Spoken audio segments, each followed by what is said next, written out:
ग्राम में गोष्ठी विवाद को केन्द्र करी हिंसा आशंका नूतन जिलापाल भेटी शांति स्थापन पर अनुरोध कले 40 रु ऊर्ध्व ग्रामवासी। जगतसिंहपुर जिला तिर्तोल तहसिल अधीन जगन्नाथपुर पंचायत चोटल गाँव में लगी रही गोष्ठी विवाद को नहीं जिलार नूतन जिलापाल भेटी अभियोग कर ग्रामवासी। सूचना अनुसार उक्त गाँव माँ केन्दुले 90 डिसमिल चाष जमी को ग्रामवासी सुपारिश क्रमे उक्त गाँव भूमिहीन व्यक्ति भगवान परिडा दीर्घ 15 वर्ष हेब चाष कर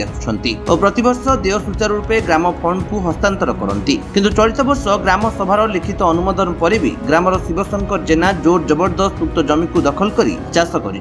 ग्रामर आउ किछि असाधु व्यक्ति राजनीतिक आक्रोश रखी शिवशंकर को साहाय्य करने सह भगवान परिडा को नाना प्रकार धमक चमक देउछंती। ग्रामर पांठी अर्थराशि को निज हाथ में जोर जबरदस्त रखी ग्रामवासी अनुरोध पर भी ग्राम मंदिर उन्नति कार्य देउना खाली सेतिकी नुहे गाँव सरकारी जमी गछ काटी उक्त अर्थ को हड़लुट कर ग्रामवासी अभियोग दर्शाई बाबद ग्रामवासी माने तिर्तोल थाना और तहसिलदार पाखरे अभियोग कला परे किछि हिताकांक्षी भद्र व्यक्ति द्वारा घटनार समाधान करा जायथिले भी उक्त शिवशंकर जेना तांकर किछि समर्थक उक्त समाधान को न मानि गाँव में अशांति सृष्टि करुछंती जहा फल ग्राम में हिंसात्मक परिस्थिति सृष्टि हेबा सह आशंका उपजिछि। तेबे जिलापाल उक्त अभियोग शुणिबा बेले अतिरिक्त जिलापाल को घटना विषय तदंत निर्देश दैथिबा जणा पड़िछि। मो नाम सुशांत नायक सरपंच जगन्नाथपुर तिर्तोल ब्लॉक।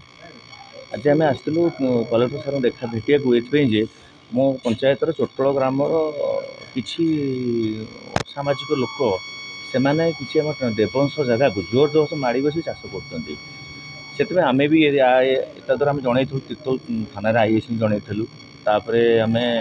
तहसिल जनईलु समस्त जनला से क्या केयर करना मानुना जो जो चाष कर आमर मोर कह कथा जे आम आज कलेक्टर देखा कलु जे आम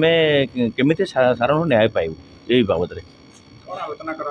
आलोचना कराला जे कलेक्टर सर कहले मुझे एडीएम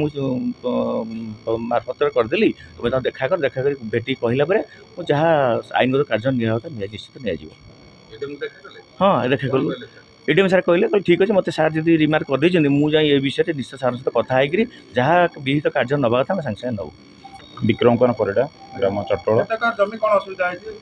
90 डिसमिल जगह आज्ञा भूमिहीन लोक भगवान परिडा चाष करते विगत 20 वर्ष है कि बलपूर्वक मुष्टिमय लोक बलपूर्वक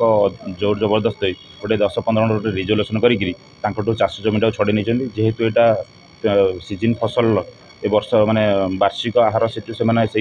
फसल जहाँ आमदानी करती ग्रामवासी ठाकुर जो सेवा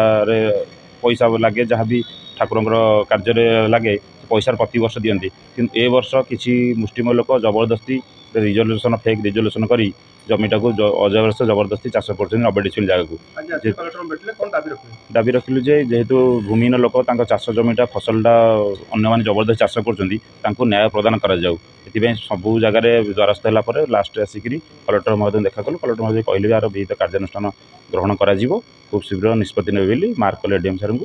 आम बहुत आशा नहीं आसी कलेक्टर देखा करने आम भावुँ आम न्याय पाइबू बोली ग्रामवासी अनुरोध आपण मध्यम भी गणमाध्यम भी ये अनुरोध आपण मध्यम जमी गरीब लोक न्याय पाइब भूमिहीन लोक न्याय पाइब ये अनुरोध। जगतसिंहपुर जिलूर राकेश कुमार राय रिपोर्ट विश्व विजयी न्यूज ओडिशा।